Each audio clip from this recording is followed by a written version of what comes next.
All right, well, welcome again. It's such a pleasure to see everyone gathered here today, and so glad to learn of your interest. Here at DU, we are really at the very first stages of diving into the e-gaming and esports world. And what we wanted to engage in today was a conversation about what is DU's particular role in this world. So many of you know of our mission to pursue the public good. And a question that presents itself then is, how might we pursue that mission in the realm of e-gaming and esports? So very glad to have you with us today as we engage in this conversation. For those of you who weren't with us over lunch, I'm Mary Clark. I'm the Provost and Executive Vice Chancellor of the university. You may wonder, what in the world is a provost? I'm the Chief Academic Officer, so I oversee the academics and have the pleasure of working with our various deans and vice provosts and faculty who are here present today. So enough introductory remarks. We're going to dive into our first panel, session 1, the current state of gaming. We're going to be looking at trends, insights, and impacts in our panel conversation. And let me introduce our panelists, and then we'll have about an hour and a quarter for our conversation, and we'll look forward to hearing your questions and comments as well. So let me introduce our panelists. Rafael Fajardo is Associate Professor of Emergent Digital Practices in the College of Arts, Humanities, and Social Sciences. Thank you for joining us. Thank you. He's joined by Scott Horowitz, who is Assistant Professor in the Department of Chemistry and Biochemistry, also with the Nobel Institute on Healthy Aging, otherwise known as KIA, here at the University of Denver. We have Dan Linnell, who's an undergraduate student, who is a communication major with minors in entrepreneurship, emergent digital practices, and also marketing. Also joined on this panel is Dan Magala, who is co-president and chief revenue officer of Legends. Thank you very much for joining us. You might have heard me say earlier just how indebted we are to Dan's thought leadership in this domain. And Dan has been a connector for us, bringing many of you here to DU this afternoon, and also connecting us with members of our panel. So I'm indebted to you. Thank you, Dan. And last but not least, Dean Michelle Sabek, who is Dean of our Ritchie School of Engineering and Computer Science. And as you may know, in the Engineering and Computer Science School, we have work on game development and game design. Chris Gautier-Dickey, Professor Gautier-Dickey, leads our e-gaming club. He is unfortunately not able to be here with us today, but I know so many of you who are members of that club or society, I don't know what the proper term is, are with us, so thank you. So over to the panel, I may seed our discussion by asking a first question, and that has to do with what's new. What are the trends? What insights can you provide us for the trends in e-gaming? We know that video games have been around for decades, but their popularity has increased recently, arguably taking a different form. From your particular situatedness, can you tell us about the current state of the industry and what the future looks like for e-gaming? So thank you. And why don't I start with Dan? We'll mix it up a bit, but I'm going to start with you for this first question. Yeah, no, and thank you, Mary, and thank you for DU for putting on this really important event. You know, I would say, I was talking to some of the leaders from the business school earlier, it's not only where we are, but in this moment in time, but actually looking ahead 5 years out, right? Which is what we do when we serve the public good. I think the last 2 years, in particular in the pandemic, we've seen a lot of people look at new sources of entertainment, new sources of innovation. In esports, we work with a lot of different industries within the sports world, is by far the #1 growth category that we're seeing, both in terms of consumption for live events, participation, entrepreneurialism, even real estate, changing how housing developments are developed. So what I would really maybe answer that in this moment in time, not just looking 5 years out, but any industry, any type of vision that a business plan has, thinking about the e-gaming consumer and thinking about innovation is really going to be a part of what that vision is if we're sitting here in 2030. So I think foundationally, look at the changes that you've seen. This industry has grown up. It's moved at the speed of digital, as we like to say. It's moving faster than you can imagine, and start to think about the connections into all forms of government, public policy, development as that kind of tentacle, which I know we're going to dive much deeper in. But that's a quick top line thought starter. Thank you. Over to you, Scott. So I guess the thing that I would say is, from my vantage point, I'm one of the leads of the Fold It video game project. It's a citizen science video game. The thing that is most striking to me, and Dan bringing up the pandemic, is we saw a huge surge of players on our platform near the beginning of the pandemic. And a lot of them came not just looking for entertainment, but also looking for many, many other things. Community, looking for education, looking for ways to contribute to the world's problems.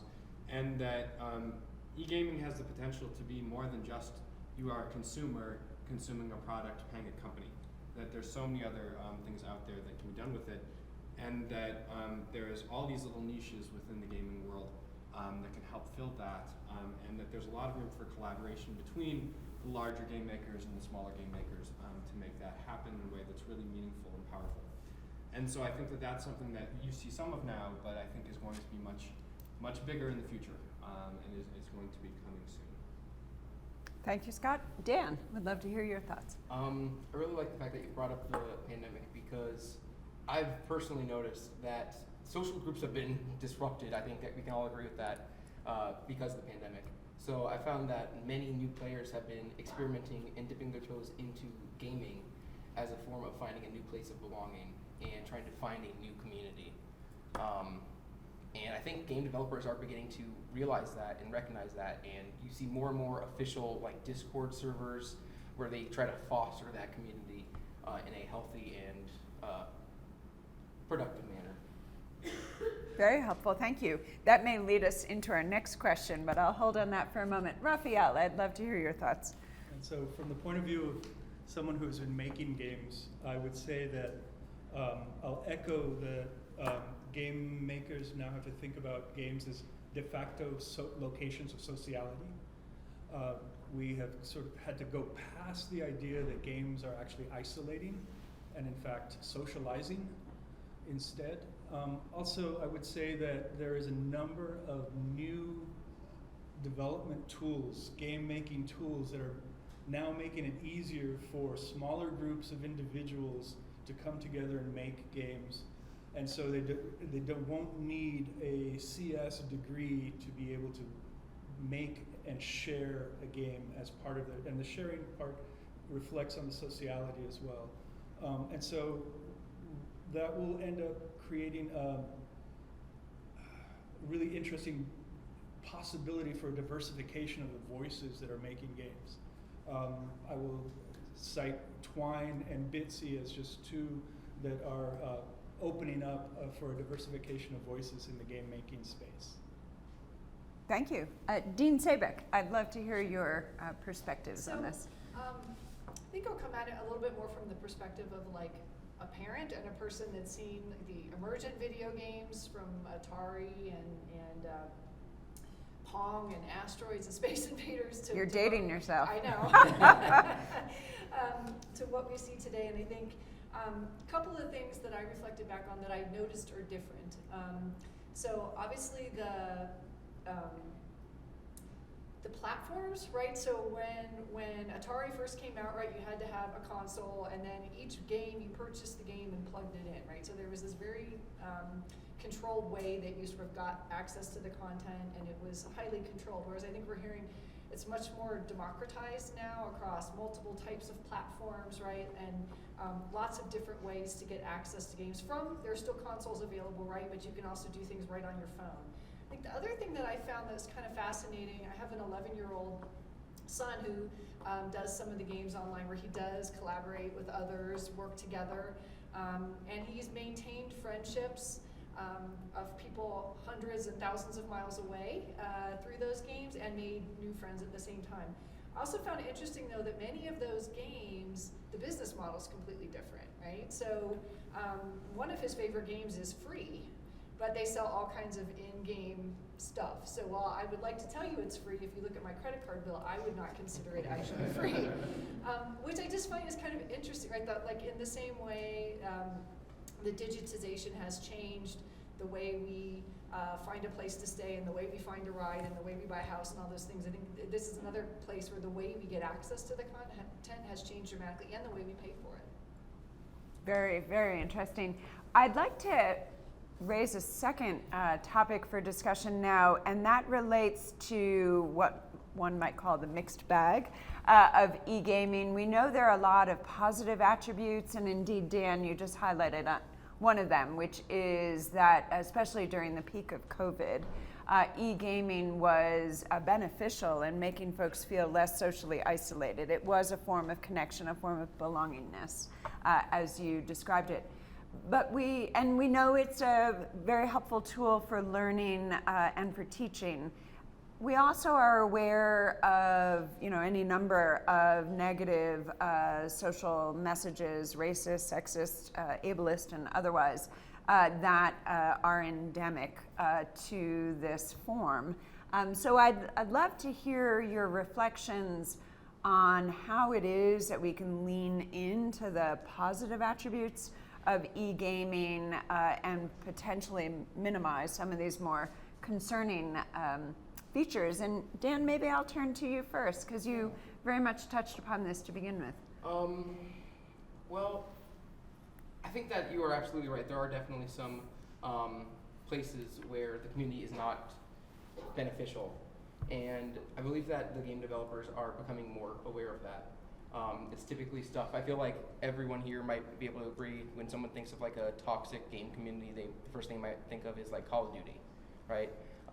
And that's why more and more game development companies are putting a focus on building and fostering that well-rounded community, and having like a safe place on Discord where they make sure that those conversations are monitored so that they're in a productive fashion as opposed to a detrimental way. So I think it's definitely something that is a problem, and I believe that the industry is attempting to tackle it.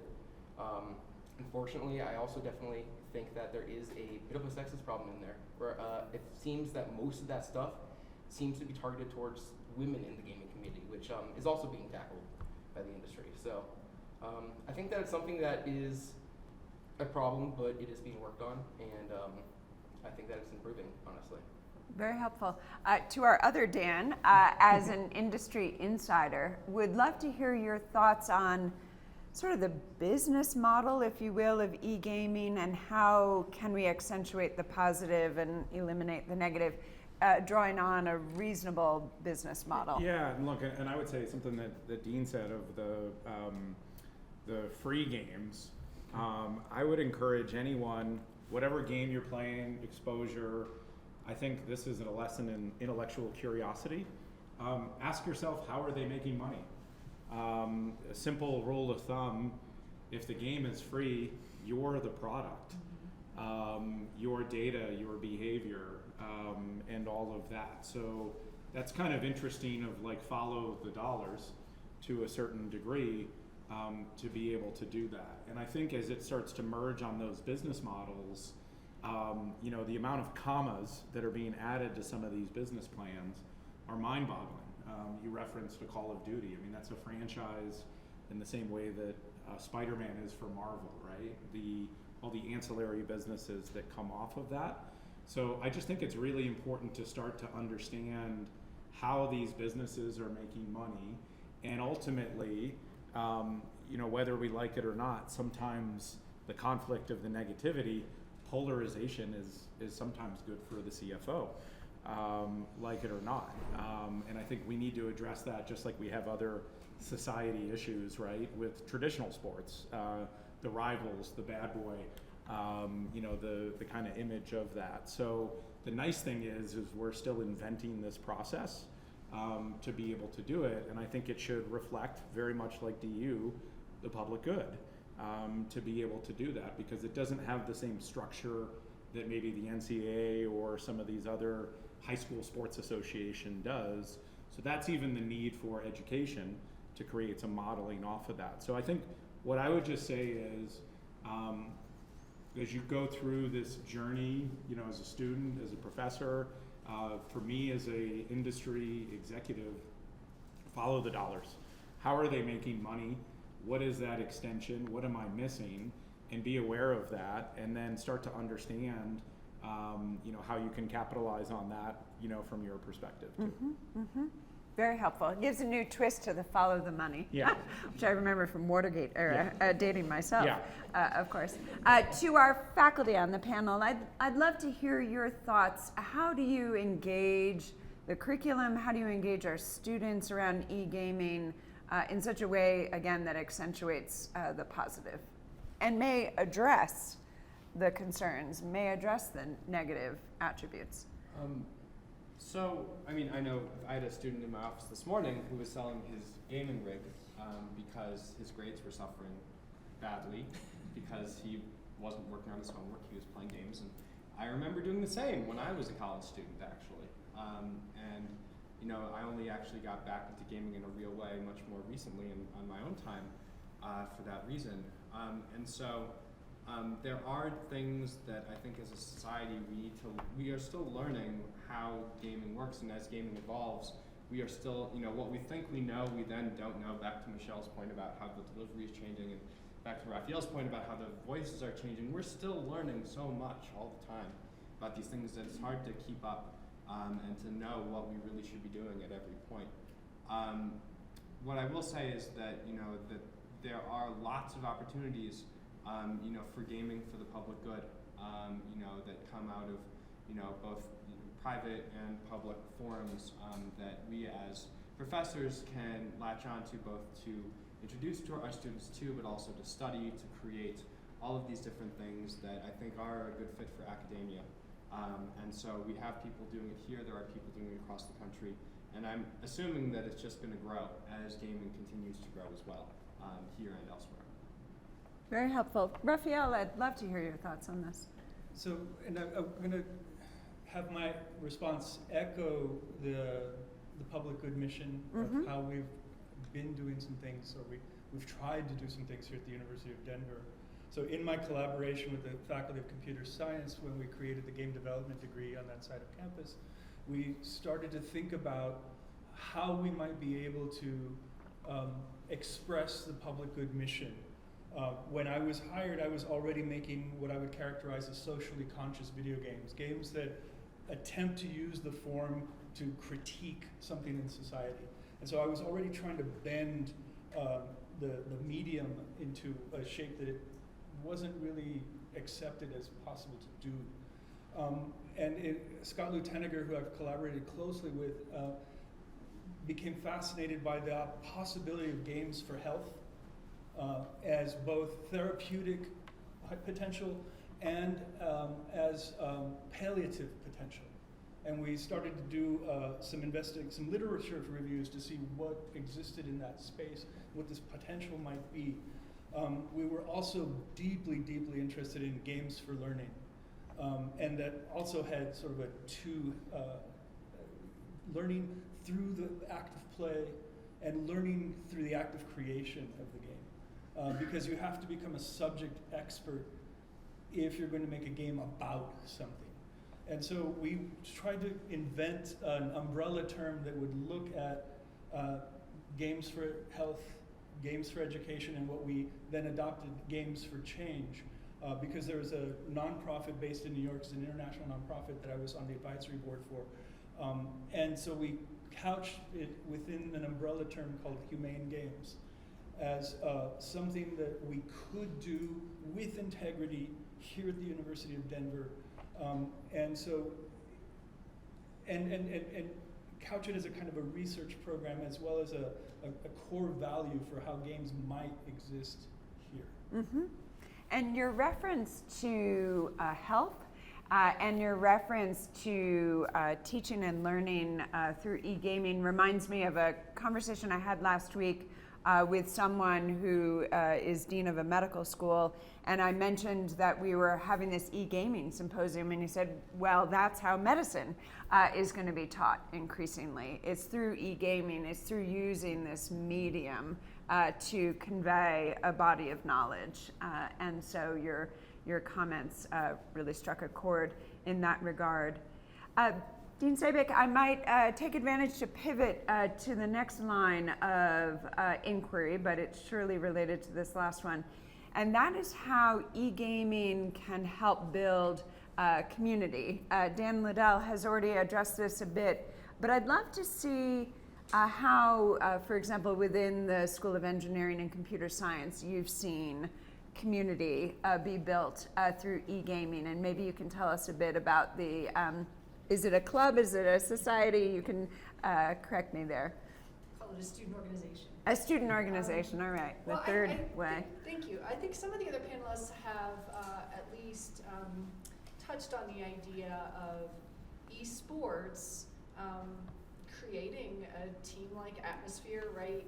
And in much the way we think of intramural sports and NCAA level sports, but I think it opens up a type of team activity to people that maybe wouldn't be able to participate in the other kinds of sports, right?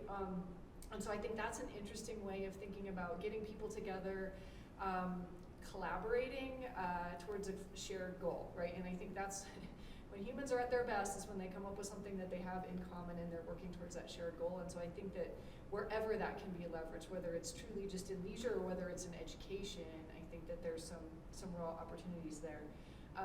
I did look up some statistics, and like 70% of people when they're playing games are playing with others. So it isn't just about being alone with a screen, although it can be that as well. And sometimes that's welcome, right?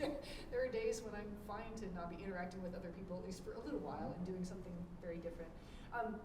But I think where we have the opportunities in education, I think in some disciplines and in some topics, having sort of cueing into people's competitive nature is a good way to get them engaged and get them exploring new things that they otherwise might not. There's this opportunity for teaming and working together, and then adding sort of virtual and augmented reality to your comment about medical education, right? I mean, a lot of what students do these days, for example, to study anatomy, can be done completely virtually now, but in 3D and in a way that you can change the viewpoint in a way you can't do even with a cadaver in real life. And so I think that there's some really cool opportunities there to sort of transport people into places that they otherwise couldn't easily go in a way that allows them to experience something completely different, and to iterate and try things in a place where there's no ultimate damage caused if you screw up, right?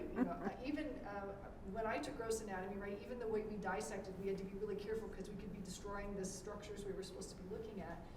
Virtually, if I did it, I just restart, right? And so that's a wonderful opportunity to be able to just iterate and take risks and not worry. And I think those are some of the things we could leverage in education. Yeah, and I would even echo building on that point of, it's a wonderful example of we all want to learn how to fail and how do you fail forward in life. But I think that's a brilliant example, right, of eGaming allows you permission to do that. You can restart, you can continue that. And I think psychologically, especially for children that might be going through different things, the mental health aspect of it, the chance to revisit that, retake that shot that you missed, so to speak, right? You don't get that in the same way. And a sense of mastery that you Yes. might achieve through that return too. Yeah, no, I hear that. Can I comment on that? Yeah, I'd love to hear. One interesting thing that I find in class is that I oftentimes, I give game-like assignments that are scientific assignments to students, but they're game-like. And I notice that the people who are gamers oftentimes are much more willing to try something, fail, try again, fail, and then they ultimately get it faster. And oftentimes the assignments are designed to do that. And I think that is a skill that you do learn from gaming. And it is for young people in the room, it really is a life lesson about taking risks and being open to failure, because I was just saying to someone the other day that I feel like I've learned my greatest life lessons by failing, understanding, and then coming back at it or to it. So I like your observation there. Other thoughts about community? Dan? Well, I just want to build off what you were saying about the medical industry, and I feel like it's even so much more than that. I've noticed that it's like spreading more and more. Every year you see more simulation games coming out. I have a friend who recently just redid his whole car, and he learned all that knowledge from playing a simulation game on his computer. Right? I don't know much about cars, but he went in, he played this game, and he learned everything he needed to do about how to like completely take apart his engine and put it back together. Hopefully correctly. Yeah, I hope so. Make the car run. Yeah, but I think it's absolutely amazing, and more you see gaming kind of leaking into other parts of life. Like you said, there's like the surgeon simulators and the car mechanic one. There's like all sorts of things. And yes, it's just amazing seeing it leak into other parts of life. And then I've also seen it used, this takes us slightly away from community, and I'm going to come back to you, Raphael, but I've seen it used for historical or archaeological purposes, that you can time travel, if you will, to an ancient cathedral, hear music in that setting, and otherwise. So it's got a lot of potential for the learning environment. So yes. Raphael, you mentioned before games for change, and that's something I was familiar with at my last institution as well. I wonder if you might talk about some of the ways that this Games for Change initiative has consciously sought to build community, different types of community. Would just love to hear your reflections. The formal organization in New York has built community by hosting an annual event that is patterned at this point a lot on similar to a film festival. So it'll have it's sort of at the intersections of film festival and academic conference and trade show. And so the way that it was organized was it was attempting to rise an entire sector by having video game producers and developers meet with nonprofit leadership and discuss possibilities for sharing the messaging of the nonprofit through a video game messaging of some sort. The United Nations is there, and so it was easy to get international representation. And so UNESCO had a game that came out of one of these relationships. One year, one of the justices from the Sandra Day O'Connor was present, and she was involved in an effort to create a game that helped people understand the Constitution better. And so it was a significant amount of relationship building that was couched within this event. And it's an international community at this point. It was based in New York City, but there were nonprofits coming in and developers coming in from outside of the United States as well as from those based in New York City. And then there was the educator James Paul G., who was at University of Wisconsin for a number of years, was sort of the intellectual godfather after his book, What Games Can Teach Us About Learning and Literacy. And so that intellectual community started to resonate around the sort of cognitive understandings of what video games were doing that were salutary. Do you see in that regard more opportunity for curricular development here at DU? We have some nascent, you're in one of our programs, so we have some nascent work in this space, but what other opportunities would you say there are for curricular development that could in turn be building intellectual community and community of interest here at DU. And I think that you know, Scott, this echoes a little bit of what Scott has shared, that we could have within the college, the Mogridge College, there could be something. James Paul G was in the College of Education at Madison, Wisconsin. And then I think he's in Arizona State now, also in a similar capacity. His PhD students are now UC Irvine. It requires a little bit of a shift in understanding how pedagogy might be delivered and how it does and does not reflect traditional pedagogies. We have so long history with very high stakes assessments such that you are not allowed to fail in classroom settings. So you have to be perfect the first time. And so Scott's observation that people who play games have learned how to iterate just because games reward that iteration. And our teachers have not learned how to reward iteration at the same rate as game makers have created the capacity for that to happen. And so we could do it through the Mortgage College of Education, but we could also try to disseminate that kind of knowledge across all domains. Right, as a form of pedagogy, Yeah. is really what you're suggesting. There are some folks in the room here today who are instructional designers, so I can see this work very much informing their instructional design, and even beyond that, I can see from the lens of instructional pedagogy or faculty engagement with students, iterating and evolving our teaching methods. Dan, I have to ask you, the governor is keen on eGaming and esports, and I've seen the documentary, and I think we've shared it out with folks. What is his understanding of the social impact, the social potential, if you will, of eGaming around this community building question? It's a great question, and just what Mary was just sharing, the governor produced a documentary on the state of esports in Colorado, which we were able to be a part of. He was kind enough to share the link on the landing page, so encourage you all to take a look at it. It's really fascinating, for the vision there. So a couple things as it relates to his vision for the state that I think will impact everyone in this room very favorably. One is he himself is a gamer. He's a very progressive individual, as many people in this room know.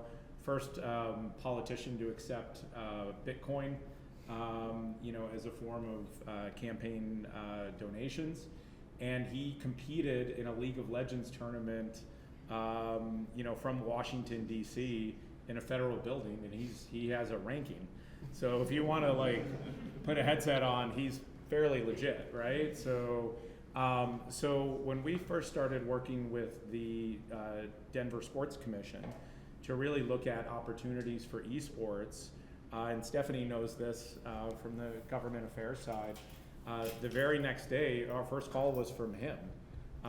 And I think like many in this room, that there is something there, but let's figure out a vision, right? So I think that was a very unique moment in time to be able to do it. And I think what are the things that a governor and a state are concerned with?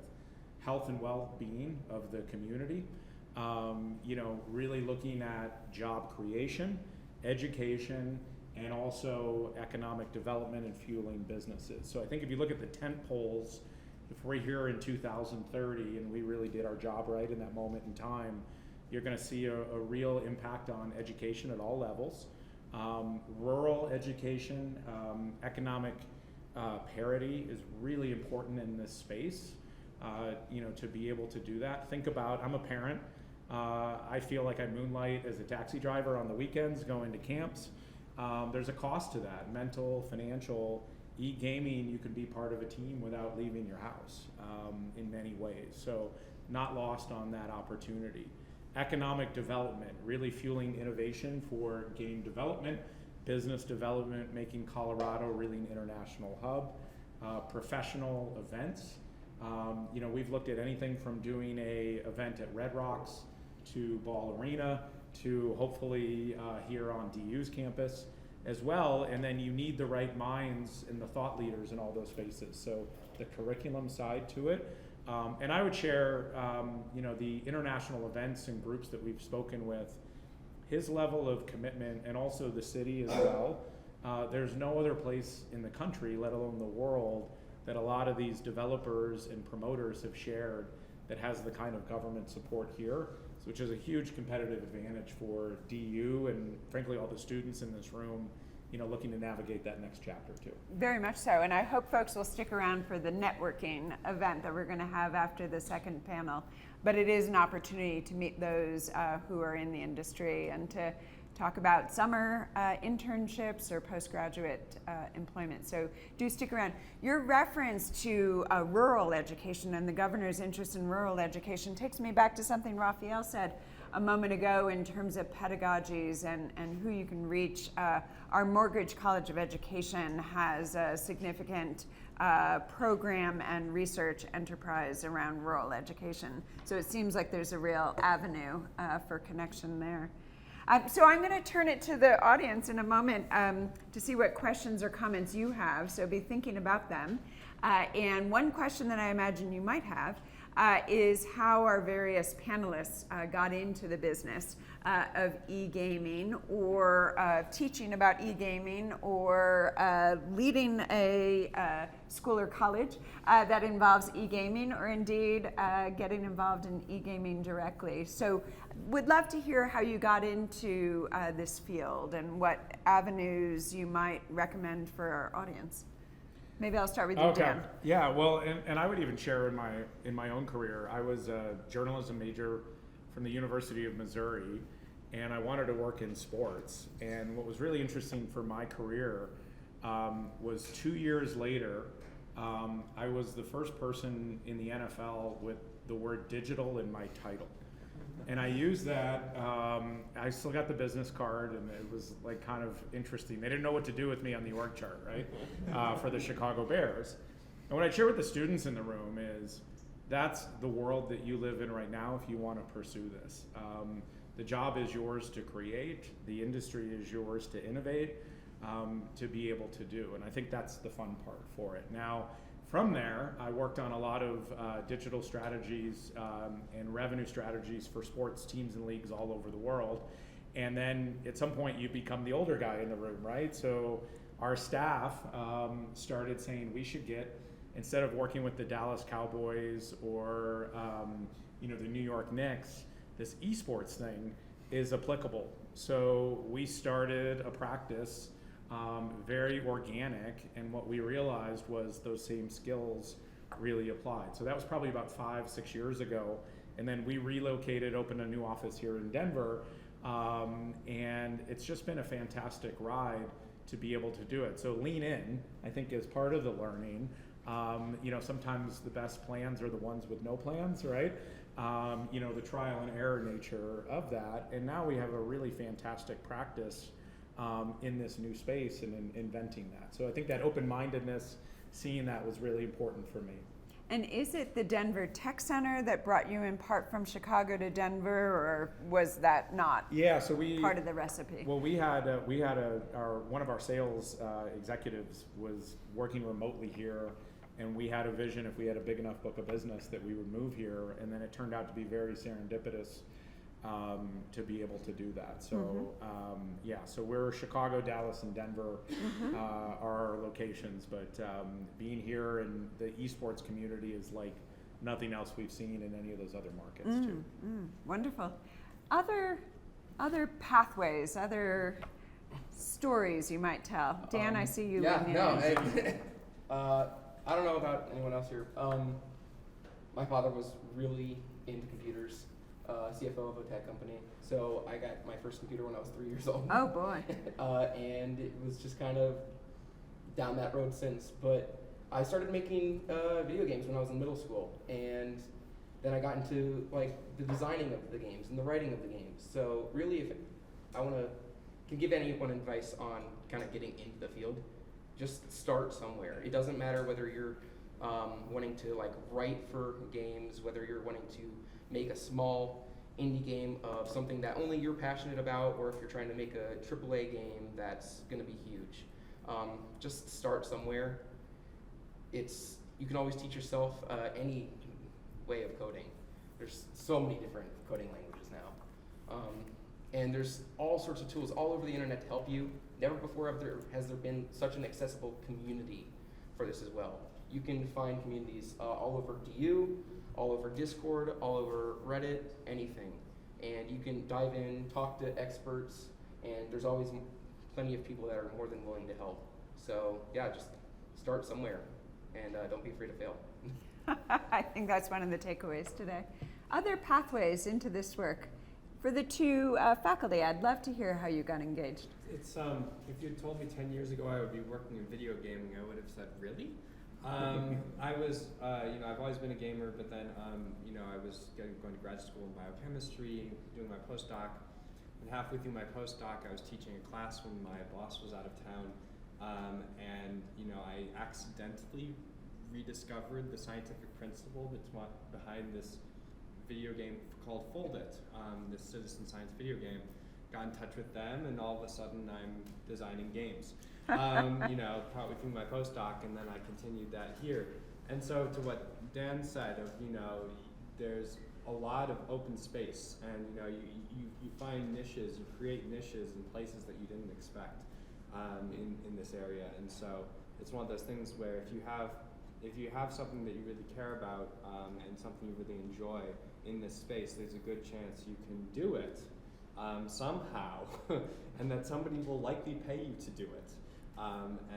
That's been so fun. And the reason why I've stuck with it is because, like what Raphael was talking about, that there's the public good mission to the sorts of things that I do with the gaming, and that it's not just about me. It's about what good we can do with it that keeps bringing me back over and over again.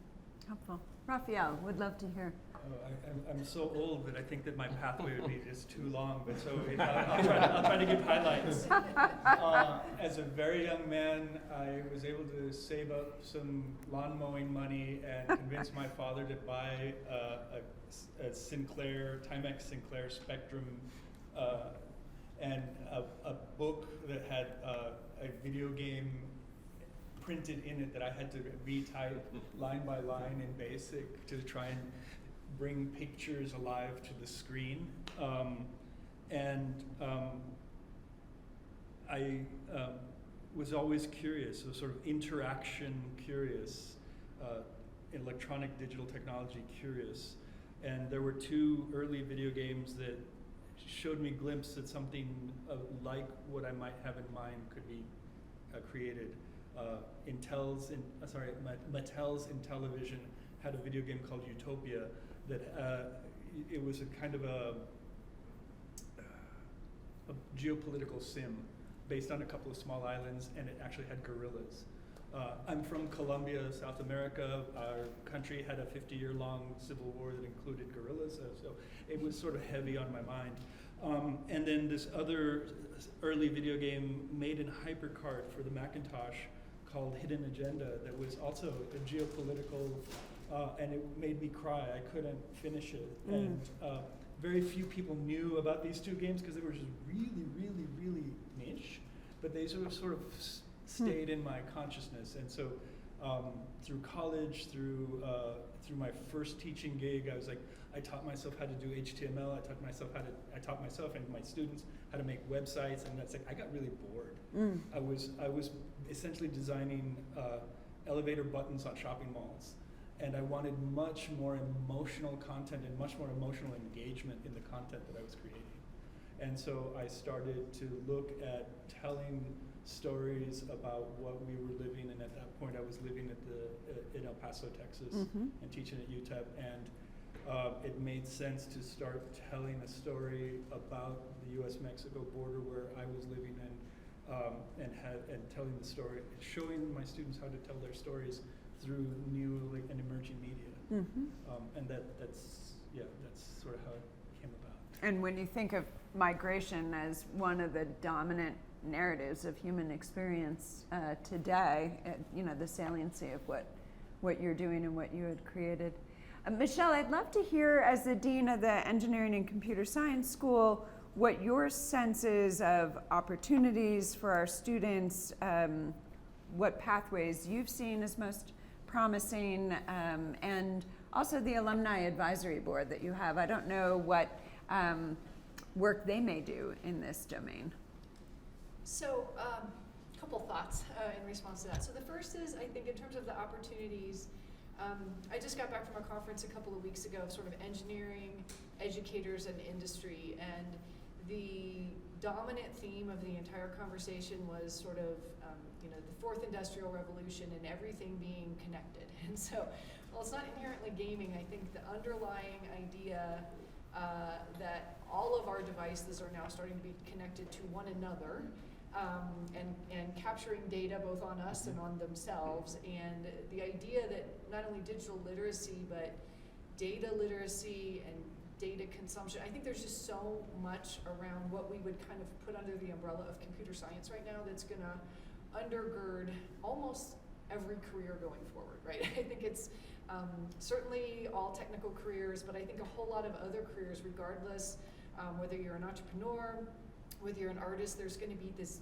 data about you and for you and with you that you can use, and so I think that those sets of skills, I think, are going to be ubiquitous in terms of what students need, and so I think that's a huge opportunity for people to think about, not just necessarily coding, but that's one part, game development, the creative aspects of it, but I think there's a whole bunch of other pieces around sort of digitization of our lives that are really a huge opportunity.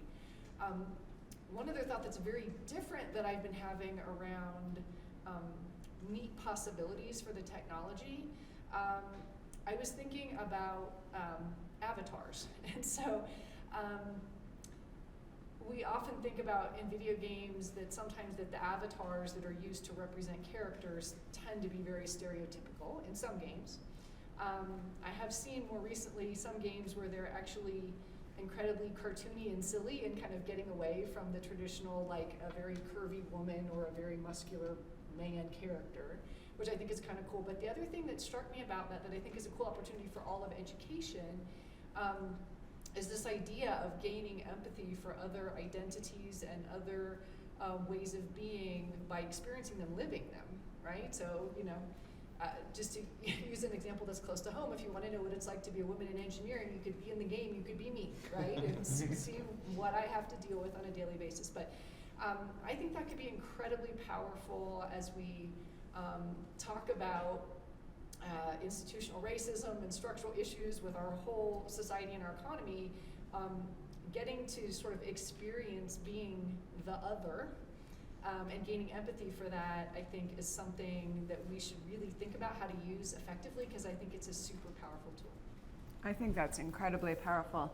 And again, like Raphael's point about pedagogy, could become part of our overall teaching approach, really incorporating empathy into our work. Well, I'd love to hear what's on your minds, whether you have questions or comments for our panelists, career advice or otherwise.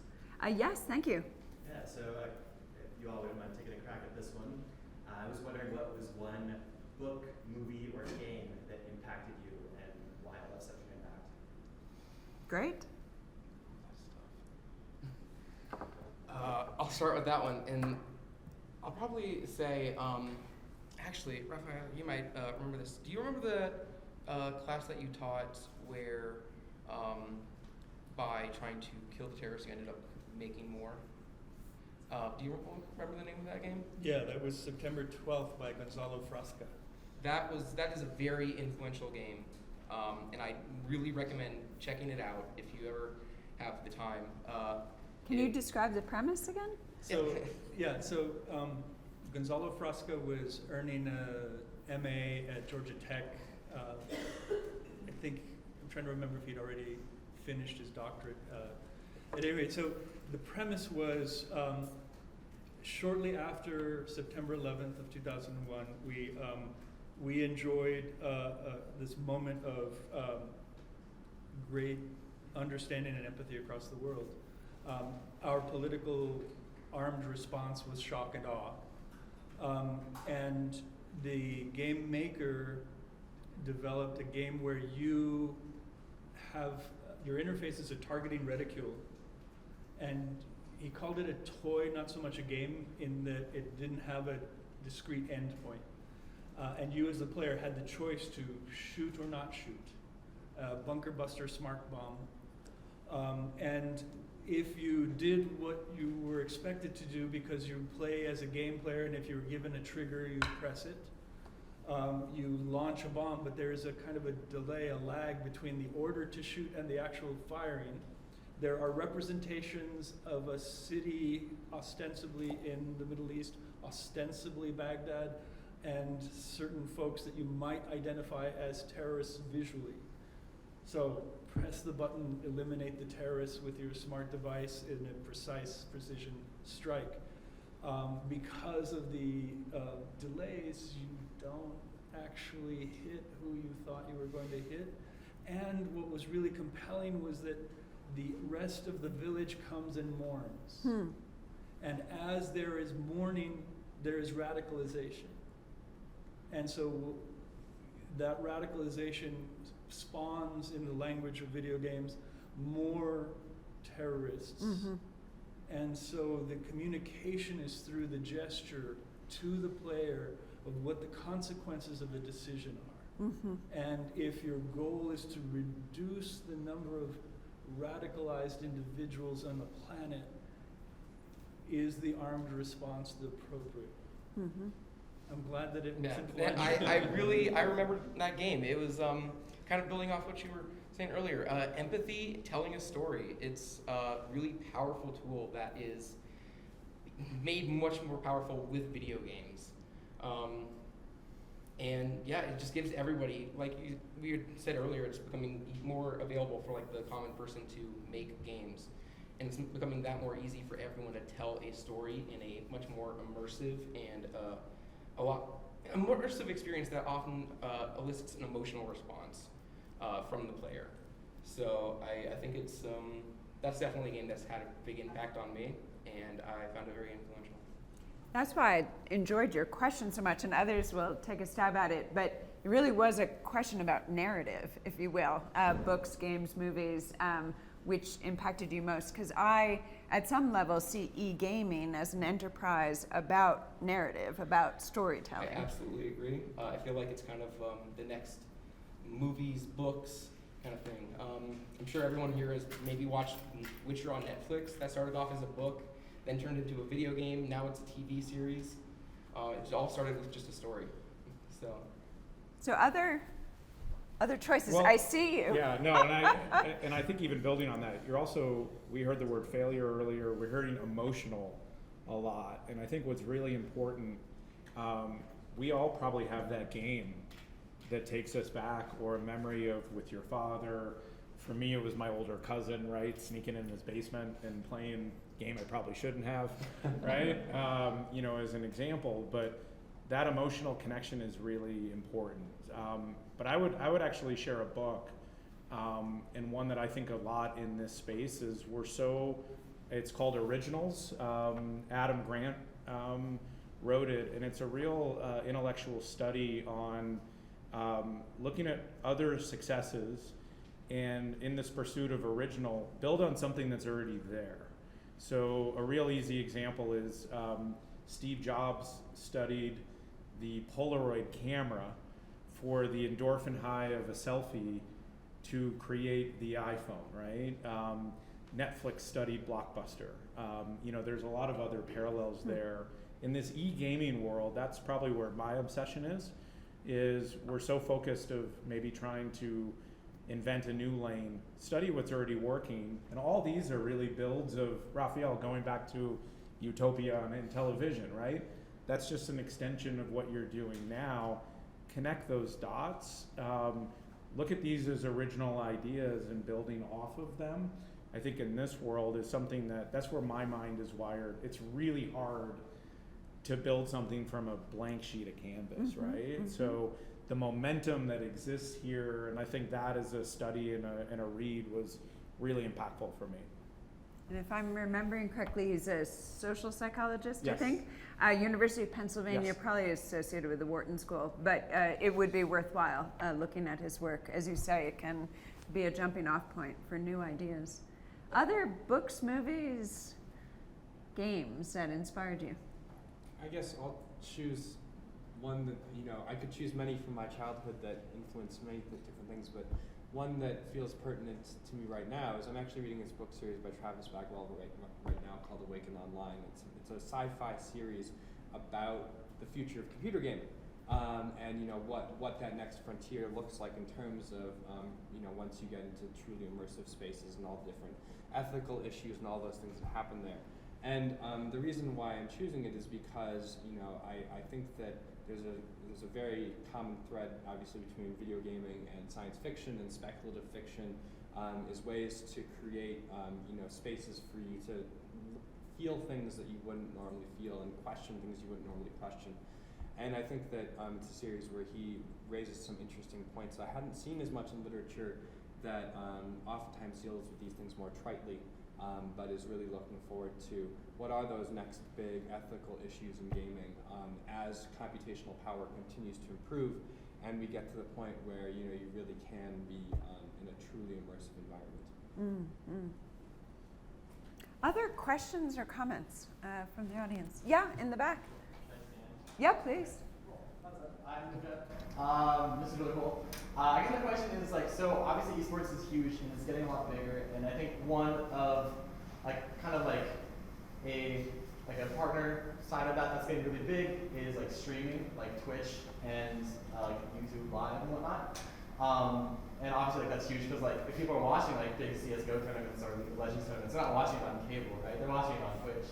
And I think that's where a huge part of honestly where a lot of the money is, a bunch of advertising goes through that. That's how you get something in front of hundreds of thousands or millions of people. So I'm curious of is that something that you guys are kind of interested in terms of development of maybe especially now because it feels it's a lot more, there's a lot more agency in terms of being able to succeed as basically an entrepreneur or a single small person of having your own brand rather than having to be part of a larger brand. You can kind of have your own thing, which is kind of cool. I think that's more possible than ever because of these platforms, but the fact that you can build your own following and on YouTube and Twitch. I guess are you is there any is that stuff that you guys are working on in terms of being able to help people try to build these personal brands or break into streaming? Helpful. And I might start at the far end of the panel. I don't know if you have thoughts on the streaming question. I'll keep it really short. I think it's fascinating, right? It is kind of this democratization idea in terms of everybody being able to sort of, set out a shingle and say, I do this and, and I'm going to monetize it in some way. I think it's kind of fascinating. I also think it's kind of scary. Again, I have a 11-year-old son, and he wants to broadcast his stuff on Twitch. I'm I don't know that I want people looking at him on Twitch, right? And yet maybe that's a set of skills he should learn, right? I mean, it's probably gonna set him up for the future. So I don't have much to. I think it's fascinating, right? But I don't have a whole lot to add other than it is really changing the models, and I hope that what that does is ultimately bring lots more voices and lots more perspectives into the conversation other than just having big companies controlling all those voices. I have two grown sons, they're in their mid-20s, and they grew up watching streamers, and it's beyond my understanding because that was, as I said a little earlier, I'm so old. They were able to develop a really interesting critical understanding of what and who they were watching and how those people behaved. And so I was heartened that it was I think that the home life might help moderate and calibrate what that community might look like.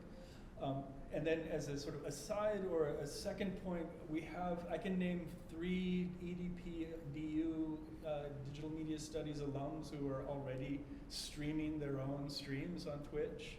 I follow them on older social media because I'm old, so they still hang out on Facebook to let me know that they're gonna go out and launch their Twitch stream. And I haven't, I felt close to them as a professor, but I haven't felt close enough to actually like sit in on their streams to see what they're doing. But I'm heartened that they're doing it, right? That they are the adventurous ones, that they are, it is part of who they are and their expression, right? And so it seems like the question about do we help them develop their personal brand, I think that one's a really complicated one, because I think at this point it's about one's core identity and what is the integrity of one's identity and what one projects out into the world. And as someone who's been trained in graphic design, I still bristle at the idea that one would want to associate oneself as having a personal brand rather than having a personal identity. I think that when we started to use shorthand, the word brand is shorthand for corporate identity, but it has too many syllables. And in English, we try to be super efficient and optimize our time, so we just use this other word, brand. And I think that we lose the nuance of that, what is the expression of your identity, who are you, and what are you projecting to the world? And by what means are you doing so? And I think as a collective, the university and your experiences at the university are sort of designed to help you or be an environment where you explore those very questions. I love that answer, first off. I really do.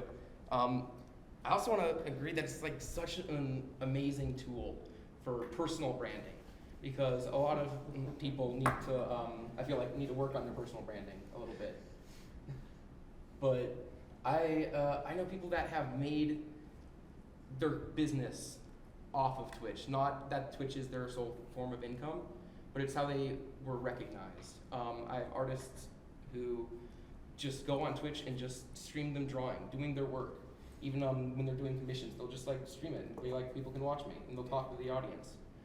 But because of that, it gets them well known, and it gets their name out, and it does establish a very personal brand about like who they are and what they kind of want to give off. Also think, kind of going back to the community question, it is a huge, huge tool, perhaps maybe the biggest tool in the digital space for finding communities or building communities. Because if you're a streamer, you are building that community around you, around your personal brand, around those games that you play, your personality, your beliefs. As a player, as a viewer, you can go out, you can find someone that you can kind of connect with. You can find people that you really relate to, and yeah, it builds that sense of community. Especially when you see the same like 10 people that like come talk to you every day when you stream, that forms a really strong community. So yeah, I'd say that it's an amazing tool. Any other comments? Yeah, no, I would say one thing that I've learned, you mentioned Twitch as a platform, right? Through the years, there's different platforms that have been the platform of the moment, and then what happens is the advertisers come in and they change the authenticity of what occurs, right? So what do advertisers do? They follow the eyeballs, right? Because they're looking at a desirable audience to sell whatever product or service. So I think, and what I've learned, right, see around the corner always. Don't get obsessed with one platform, because what is cool today, and Twitch is definitely that, at some point it could evolve and change. So look at the genesis, the emotional connection, the community, that ability to do it. I think that's what's really important. And this world moves so fast, right? The ability to pivot and move forward, I think, is a really important part to the Twitch conversation. Fortune 20 brands right now are looking at those investments. I don't know, do we want to do a 2-year deal on Twitch? Maybe we just do a one, see of how this is going to go as part of that, and they're aware of it too. But where else are they going to reach that audience? And that's where that world changes very quickly. Scott. All that being said, the concept I think is here to stay. Yeah. Whether or not the platform changes, and so I think that ultimately you might have competing platforms that are, and you might see advertising play differently once you have a larger amount of that, and also coming back out of just from the streaming, but bringing the idea of watching somebody else play a video game and having a community around that might not even be online all the time. Yeah. What about in-person sorts of things, which I think is something you guys. Yeah, and that just for if you've never watched a live broadcast on Twitch, my 8-year-old, when he watches an NFL game, he wants to listen to what the quarterback is saying so he can apply it to when he plays football himself. And he's actually mad that he doesn't have that level of access because he can get that on Twitch. That he's watching a professional and he's learning at the same time. He wants that intellectual experience. He doesn't want to be just a spectator. And I think that's where that community, regardless of that platform, that to me is fascinating to sit and see. That takes me back to what Dean Sabick was saying earlier about the democratization of this format. It is fascinating to think about it. I feel like we should have folks from political science or international affairs here. One last question for, oh gosh, golly, I'm going to go with you. Thank you. So I'm interested, Scott and I were talking downstairs about the ability for interdisciplinarity to break down silos and how maybe those working with computer science and biologists and researchers and faculty from schools, right? It's breaking down silos in so many different ways. So I'm interested in, I agree that the university is still very siloed, discipline siloed from each other, research from teaching, universities from other universities. So I'm interested if there are success stories of interdisciplinary opportunities that folks are seeing, or even inspire more opportunities like this to incentivize and connect across disciplines. You may know best. Well, I might even say one thing that when we've been in the world where Dallas Cowboys, we're going to start an esports team. Well, do we need a programmer? Do we need, what do we need? And the number one word that we want to bring into the conversation is collaboration. And I think that holds true in academia, right? Because this is just a whole new world and you need those different voices and perspectives. So I think the more that you have forums like this where you are collaborating with different disciplines, that's really important. Look at what the governor is doing. You've got public health, education, economic development, and attractions. All four of those are interconnected. He's not seeing those as silos. It's really a one connected opportunity. So I'll share, bringing an international event that might play here, he's making sure that we will have some of these top professional e-gamers go visit rural communities and talk about life skills as part of that non-negotiable if you're going to come to Colorado. That doesn't happen without that collaboration, and I think that's really critical. Raphael, I saw you leaning in. Yeah, you want a success story. I collaborate closely with 3 professors in computer science. I have a Master of Fine Arts degree, and we collaborated in the structure of the game development degree program. We collaborated in a National Science Foundation funded project. And we are currently collaborating on a meta-study of visual programming languages to see if it would make sense to build another one.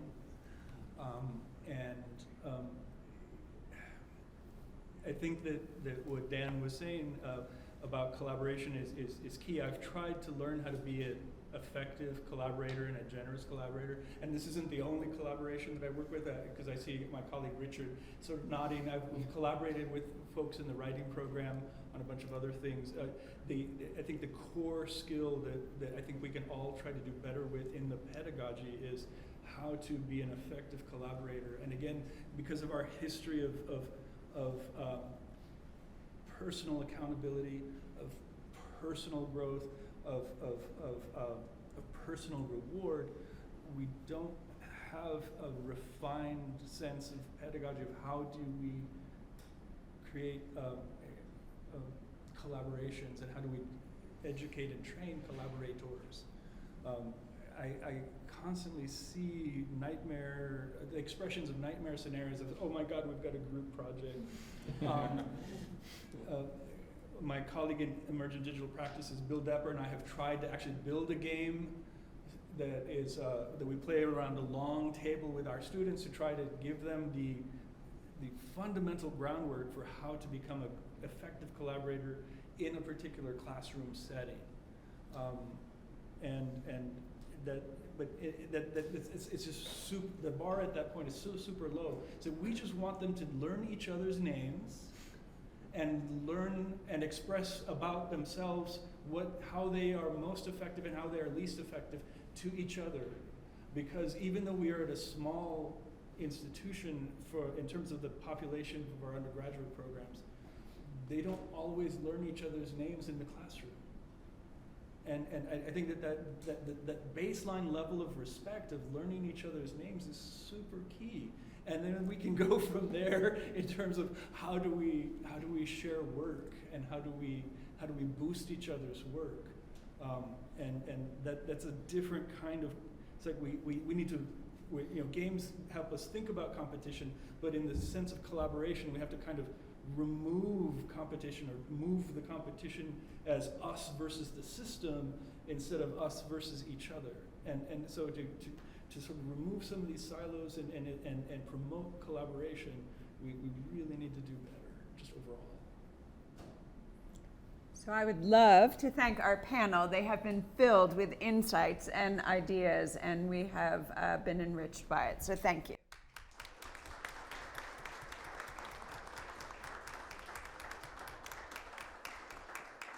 And now we're going to have a short break. Please help yourselves to refreshments, and we'll be back at 2:30 with our second panel. So thank you. Thank you.